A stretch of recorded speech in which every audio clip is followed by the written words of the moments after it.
Merci d'être sur la télévision Labari pour suivre le journal de ce jour, samedi 10 août 2024. Mesdames, Messieurs, bonsoir et bienvenue à tous. Les fortes pluies qui sont en train d'être enregistrées au Niger ont occasionné beaucoup de dégâts sur l'ensemble du pays. Au vu de l'ampleur de la situation, les autorités nigériennes ont décidé de mettre en place un comité national de gestion des inondations. C'était ce samedi matin à la primature. Précision de cet élément. Il a plu abondamment et il continue à pleuvoir beaucoup au Niger. En effet, au cours de cette première décade du mois d'août, de fortes précipitations ont été enregistrées dans toutes les 8 régions du Niger. Des pluies diluviennes qui ont malheureusement causé d'énormes dégâts matériels et des pertes en vies humaines.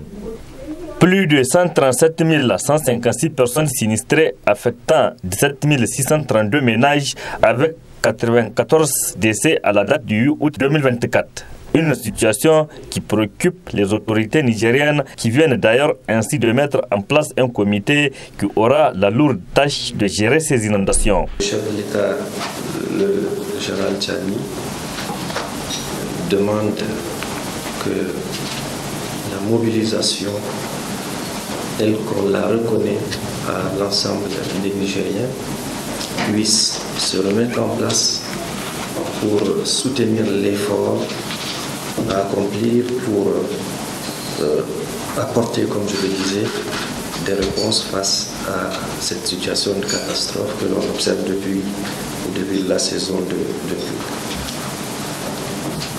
Notre pays, qui est un pays sahélien, on le sait, a besoin de l'eau, mais voilà cette eau qui arrive, qui provoque des dégâts.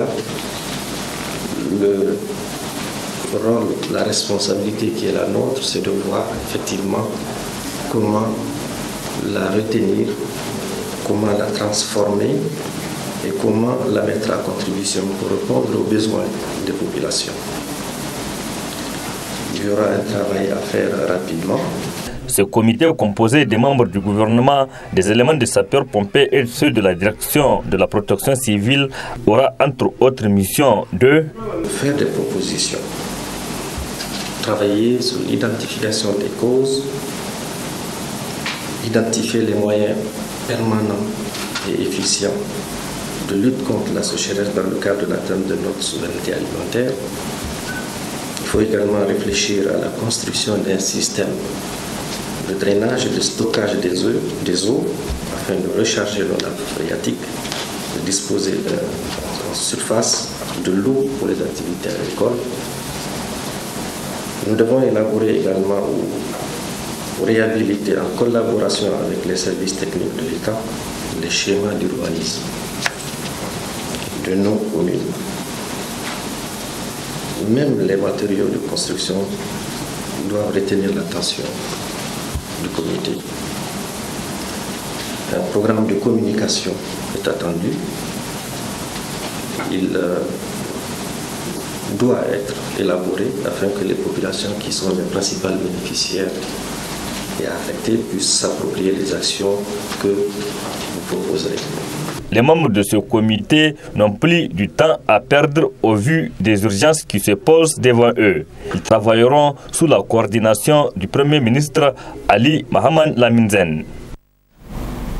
Restons donc avec le Premier ministre, le ministre de l'économie et des finances, Ali Mohamed Lamine Zen, qui était ce matin face à la presse pour présenter le bilan d'une année de gestion du gouvernement qu'il dirige. La dénonciation des accords de défense, la relecture de la carte diplomatique, les travaux d'irrigation à grande échelle, la mobilisation des ressources internes sont entre autres actes posés en 12 mois de gestion par le gouvernement. Ali Lamine Mamanzan a profité de cette occasion pour saluer la résilience et le soutien du peuple nigérien. On l'écoute en extrait. Dans le bilan annuel du gouvernement sous la conduite du CNSP, du président, que nous vous proposons aujourd'hui, hommage doit être rendu à l'ensemble du peuple nigérien, à la jeunesse, aux femmes, aux leaders coutumiers et religieux qui se sont fortement mobilisés sans compter pour être le bouclier humain contre moult velléités d'agression contre notre pays.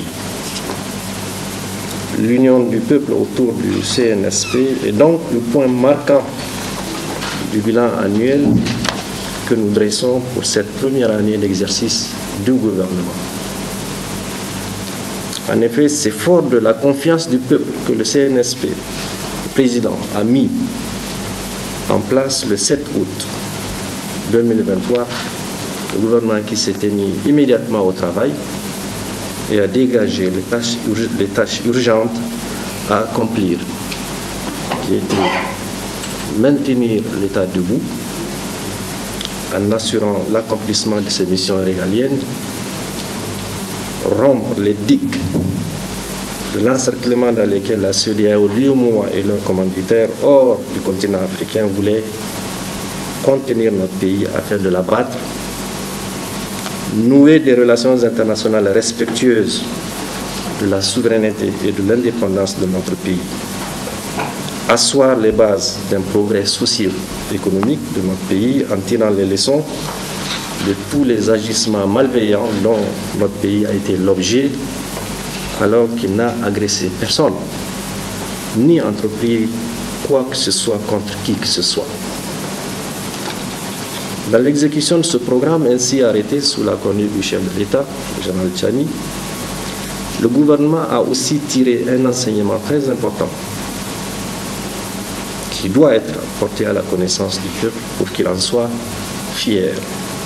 Nous avons en effet compris qu'un peuple digne sait pouvoir compter d'abord sur ses propres forces pour mériter respect et considération. Et c'est ce que nous avions fait durant l'année écoulée pour mobiliser exclusivement à l'intérieur de notre pays les ressources financières qui nous ont permis, grâce à une gestion rigoureuse et vertueuse, d'assurer le fonctionnement régulier de l'État. Désormais, plus personne ne viendra nous dire, au Niger, qu'il est chimérique de compter sur nos propres forces. En effet, sans aucun concours extérieur, nous avons pris en charge pour l'essentiel les dépenses de sécurité et les charges salariales et autres allocations de l'ensemble de nos forces de défense et de sécurité, l'acquisition de matériel et équipements militaires pour accompagner la montée en puissance de nos forces de défense et de sécurité, le paiement régulier des salaires des agents de l'État et des pensions, le paiement des bourses et allocations des élèves et des étudiants, l'approvisionnement de notre pays en produits de première nécessité, l'approvisionnement des formations sanitaires en produits pharmaceutiques, l'appui aux intrants agricoles, aux producteurs ruraux, le renforcement de nos capacités de production d'électricité, réduisant ainsi de manière substantielle notre dépendance énergétique. Voilà les efforts particuliers, les efforts fournis par le CNSP et le gouvernement qui pèsent pour assurer une bonne rentrée scolaire 2023-2024, le bon déroulement de l'année scolaire 2023-2024 et la tenue de tous les examens de fin d'année mérite, il est important de le dire, d'être souligné dans le contexte de l'embargo injustement imposé à notre pays. C'était là un extrait du bilan présenté ce matin par le Premier ministre, la ministre de l'économie et des finances, Ali Lamine Zen, un bilan de 12 mois de gestion à la tête du gouvernement du Niger. Rendez-vous donc dans notre édition de demain pour suivre l'intégralité de ce bilan présenté par Ali Mohamed Lamine Zen. Les centrales syndicales membres de la convergence des travailleurs du Niger élargie à l'Union générale des travailleurs du Niger UGTN. Donc ces centrales ont rendu public ce samedi matin une déclaration au siège de l'UGTN. Celle-ci est relative à l'un du Conseil national pour la sauvegarde de la patrie, le CNSP, nous rapporte Nafissa Yahya et Aboubakar Souley. C'est en effet toutes les centrales syndicales, membres de la Convergence des travailleurs du Niger CTN et élargies à l'Union générale des travailleurs du Niger UGTN qui ont répondu présentes à cette déclaration de presse en vue d'examiner l'an 1 de gestion du Conseil national pour la sauvegarde de la patrie CNSP. En effet, les avancées sont significatives eu égard aux efforts consentis par le CNSP en particulier et le peuple nigérien en général dans la droite ligne de la nouvelle trajectoire vers une réelle souveraineté que le peuple nigérien s'est librement donné en apportant son soutien ferme au CNSP après les événements du 26 juillet 2023. Le CNSP, pour sa part, n'a pas courbé l'échine en engageant illico presto des réformes hardies tant sur le plan décisionnel que sur le plan pratique. Parmi les réalisations phares durant cette année d'exercice, on peut, entre autres, citer la rupture avec les bases militaires étrangères d'occupation, notamment françaises et américaines, et le déploiement de nos propres forces de défense et de sécurité sur tous les théâtres d'opération pour la sécurisation de notre pays. L'engagement aux côtés du Mali et du Burkina Faso dans l'Alliance des États du Sahel, AES, avec la création d'une confédération actée par le premier sommet des chefs d'État de l'AES tenu ici même à Niamey. L'effectivité de la nationalisation de l'exploitation des eaux avec la création de la Nigérienne des eaux, NDE. L'initiation du programme de grande irrigation, PGI, afin d'atteindre l'autosuffisance alimentaire. La réduction pour la première fois du prix des hydrocarbures à la pompe depuis le début de l'exploitation du pétrole au Niger. Pour ces centrales syndicales, le bilan de l'an 1 au pouvoir du CNSP est certes positif. Cependant, elles déplorent non-application dans plusieurs aspects de la gestion, dont le dernier acte est illustré par la composition des conseils consultatifs régionaux et communaux, ne prenant pas en compte les représentants des travailleurs comme cela a été le cas lors de la création de la COLDEF, etc. De l'expulsion des bases militaires étrangères de notre territoire. Les centrales syndicales qui ont toujours manifesté leur opposition à la présence des bases militaires étrangères d'occupation ne peuvent que saluer vivement cette décision courageuse et patriotique du CNSP. Les efforts consentis par nos FDS, nos organisations syndicales relèvent avec satisfaction qu'après le départ voulu par les Nigériens des bases militaires étrangères, notre armée tient et se défend vaillamment contre les forces du mal soutenues par les forces obscures ennemies du Niger et de sa stabilité. De la gestion du partenariat entre les centrales syndicales des travailleurs et le ministère de la fonction publique du travail et de l'emploi. Notre collectif se réjouit de l'annonce des négociations autour des 90 points de revendication issus de la synthèse des cahiers de doléances présentés par les centrales syndicales à l'occasion de la fête du travail le 1er mai 2024. Enfin, ces centrales syndicales ont réaffirmé leur soutien total au Conseil national pour la sauvegarde de la patrie CNSP dans le combat pour la souveraineté du Niger. Restons avec les syndicats Nafissa Yahya et c'est pour parler du bureau exécutif national du syndicat national des agents du Trésor SNAT qui était en conclave ce samedi matin dans les locaux du dit syndicat à l'effet de se pencher sur la situation du paiement des pensions des retraités. Le résumé de cette déclaration avec Adam Soumana. Les agents du Trésor public du pays se retrouvent ainsi autour des membres du bureau exécutif national de leur syndicat, le SNAT, pour passer au peigne fin les problèmes liés au paiement des pensions des retraités. Ainsi, après un examen sans complaisance de la situation, le BN SNAT, dans sa déclaration, n'a pas manqué de louer les actions des plus hautes autorités du pays, ainsi que celles de certains agents. Le BN SNAT salue le chef de l'État pour sa vision éclairée sur la gestion des finances publiques.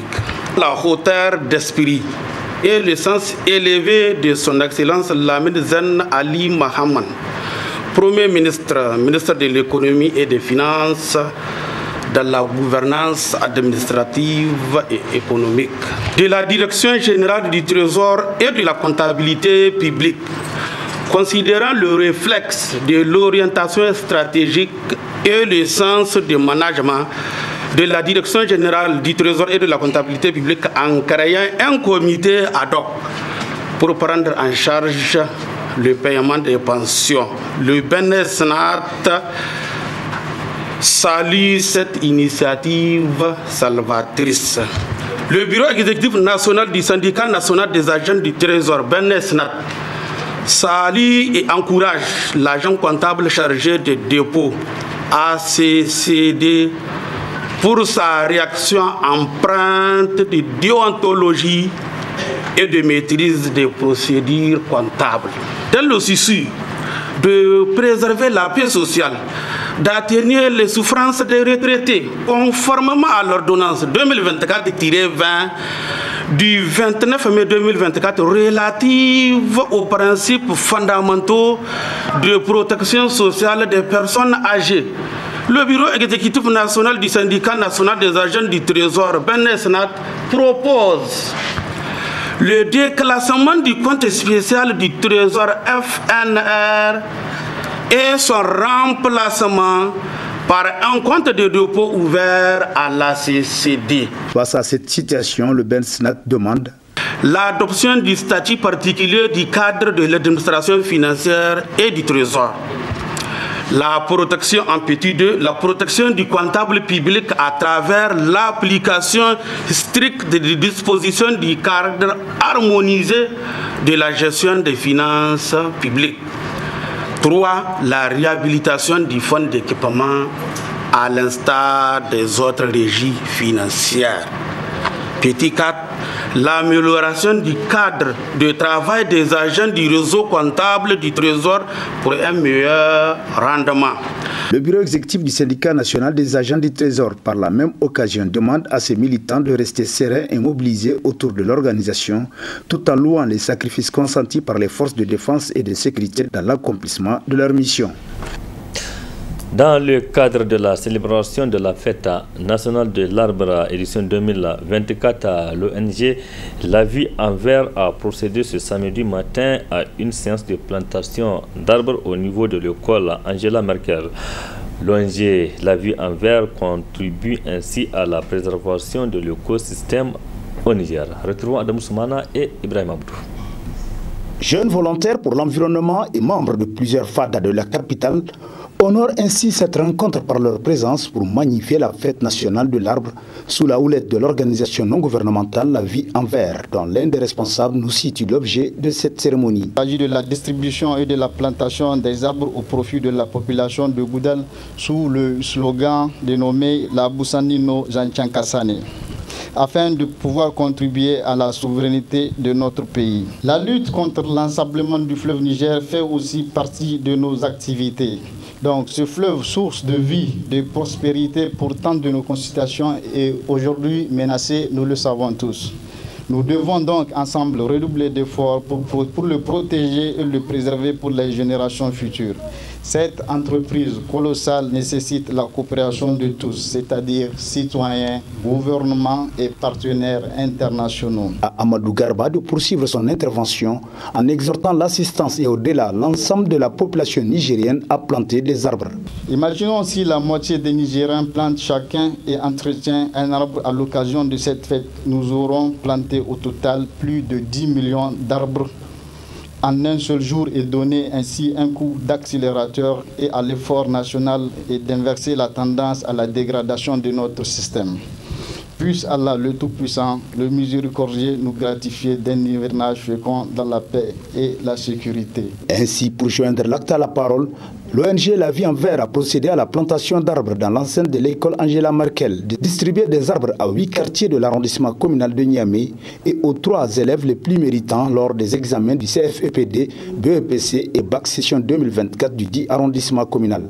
La cérémonie a été agrémentée par un sketch portant sur la sensibilisation de l'importance de l'arbre. Autre aspect de cette édition, Adam Soumana, le centre Amir Sultan de Niamey a accueilli ce samedi matin une conférence publique sur la thématique portant notamment sur la paix. C'était en présence de plusieurs leaders religieux, des représentants du président du Haut Conseil islamique du Mali et de plusieurs autres fidèles, parmi lesquels Boubacar Ibrahim et Cheb Guisso. Les principes de l'islam et leur rôle dans le maintien de la paix de la société, c'est le thème au centre de cette conférence publique animée par Cheikh Sharif Mouazou Tahir Haïdara, d'origine nigérienne vivant en République de Côte d'Ivoire. Portée par l'association Ansar-Din International, la conférence qui a vu la participation de plusieurs leaders religieux et fidèles musulmans vise à rappeler que l'islam est une religion de paix. À travers cette conférence qu'on est en train d'organiser actuellement, l'objectif c'est d'avoir la paix entre les frères musulmans. C'est d'avoir la paix et la cohésion entre les frères musulmans malgré la divergence qui est là entre les musulmans. La divergence qui est là est connue partout. Et nous sommes en train de viser un objectif de démontrer aux gens, malgré la divergence, on peut toujours prier ensemble, on peut toujours travailler ensemble, on peut toujours considérer comme nous sommes tous des musulmans. Parce que ce qui nous unit est plus important et plus fort que ce qui nous divise. Chérif Ahmed Tidiane Haïdara, représentant son géniteur, le président du Haut Conseil islamique du Mali, a en tant qu'invité d'honneur fait part de ses impressions tout en précisant le rôle de l'islam dans le renforcement de la paix. Je suis très heureux, très content, surtout les thèmes qui ont pris pour décortiquer et discuter sur ça, les principes de l'islam. Les principes de l'islam, surtout plus précisément les serments d'allégeance de l'islam. Les serments d'allégeance de l'islam qu'on dit en arabe, al-bay'a al-islam. Les serments d'allégeance en islam, au temps du prophète Mohammed sallallahu alayhi wa sallam, et donné ces serments-là, ses compagnons prêtaient ces serments d'allégeance. Il y a dans les versets coraniques, Surat al-Mumtahna, verset 12, que Dieu dit dans le Coran au prophète, quand les croyantes viennent te prêter les serments d'allégeance, qu'ils n'associeront rien à Allah, qu'ils ne voleront pas, qu'ils ne s'élèveront pas l'adultère, qu'ils ne tueront pas leurs propres enfants et qu'ils ne désobéiraient pas au prophète Mohammed sallallahu alayhi wa sallam et qu'ils ne commettraient aucune infamie ni avec leurs mains ni avec leurs pieds et qu'il ne désobéira pas au prophète Mohammed sallallahu alayhi wa sallam. A noter enfin que dans son argumentation essentiellement tenue en langue, le conférencier n'a eu de cesse à entretenir l'assistance sur la promotion du vivre ensemble, tout en précisant que les fondements de l'islam n'ont jamais été de type subversif. En séjour au Niger depuis hier dans le cadre de l'édition 2024 du MENA d'Or qui aura lieu ce samedi, donc dans quelques instants au niveau de l'hôtel Radio Soumbrou de Niamey, le président de la Fédération camerounaise de football, la FECAFOOT, Samuel Eto'o Fils, a effectué ce samedi matin des visites sur les installations du centre technique de la Fédération nigérienne de football, la FENIFOOT. C'était en compagnie de son homologue, donc le président de la Fédération nigérienne de football, FENIFOOT, le colonel-major Jibrilahi Mahamidou Dipele. Les impressions de Samuel Eto'o Fils au terme de ces visites. Je suis très fier de mon grand frère président, vraiment un visionnaire. Et tout à l'heure, en faisant ce parcours avec lui, je me suis dit j'ai eu raison de proposer tous ces projets à notre Assemblée. Parce qu'il faut le reconnaître humblement, nous sommes beaucoup trop loin du Niger, mon frère. Pour le football camerounais, nous sommes vraiment très loin, il faut le reconnaître. Et ceci me met encore un peu plus de pression pour atteindre nos objectifs. Et pour finir, félicitations, grand frère. Félicitations. Quand on arrive ici et on voit ce que vous avez accompli, on est fiers de cette Afrique, de votre football. Merci encore au nom de tous les footballeurs du Niger. Merci. Sport encore, l'Académie des arts martiaux de Niamey a abrité cet après-midi l'ouverture du championnat national de handball senior donc une compétition de la 19e du genre qui est couplée à la première édition du championnat national des centres de formation. Précision avec Adam Soumana et Sadouloumi. Handballeurs nigériens des deux sexes venant de 8 régions du pays et amoureux de cette discipline sportive marquent ainsi à travers leur présence le lancement de la 19e édition du championnat national de handball senior couplé à la première édition du championnat des centres de formation. Des compétitions organisées par la Fédération nigérienne de handball dont la première responsable nous situe l'objectif à elle assigné. L'objectif principal de ces deux compétitions consiste à nous acquitter d'un devoir, celui de réunir les jeunes handballeurs autour d'un idéal commun, la pratique et la promotion du handball au Niger. Il s'agit surtout de rassembler ces jeunes à leur inculquant à travers le sport l'importance de la citoyenneté responsable, les valeurs de la République et principalement la mission des autorités de la transition. À tenue, il s'agit de promouvoir l'unité nationale, le patriotisme, la solidarité et le respect des institutions républicaines. Chers sportifs, pendant une semaine, vous aurez à vous rivaliser d'ingéniosité, de talent et surtout de fair play. Vous aurez aussi à vous familiariser, à vous connaître davantage et à apprendre plus sur le handball et l'esprit de fraternité. C'est pourquoi je vous demande à plus de tolérance, de complicité entre vous et à une participation active afin de donner à ces deux compétitions tout son éclat. Procédant à l'ouverture des compétitions, le représentant du ministre en charge du sport n'a pas manqué d'exhorter les handballeurs à faire prévaloir le fair play. Je voudrais donc, avant de déclarer donc la saison ouverte, leur souhaiter donc une bonne compétition dans le fair play et le respect des adversaires. Quelle que soit la victoire, elle restera nigérienne. Ce qui est important et qu'il faut retenir, toute la jeunesse doit l'inculquer. C'est pour eux, qui seront donc les dirigeants de ce pays demain, que cette dynamique a été initiée. Inscrivez-vous donc dans cette dynamique de sauvegarde de la patrie et c'est vous qui serez donc les bénéficiaires demain. Sur ce donc, je déclare ouvert les 19e championnats de handball couplés à la compétition des centres de formation. Le match d'ouverture pour les compétitions seniors a mis aux prises l'AS Université Abdou Moumouni et l'AS Gendarmerie Nationale. Il faut souligner que ces compétitions s'étaleront sur une semaine. Bonne chance donc à tous les participants à ces championnats, Adam Soumana. Je rappelle que le Premier ministre de l'économie et des finances, Ali Lamine Mohamed Zen, était face à la presse ce matin pour la présentation du bilan de l'an 1 de la gestion de son équipe. Vous suivrez l'intégralité de cette présentation dans notre édition de demain, plaise à Dieu. Point final de cette édition. Merci à vous de l'avoir suivi. Restez en compagnie du programme de la télévision Labari. Excellente nuit à toutes et à tous et bon week-end.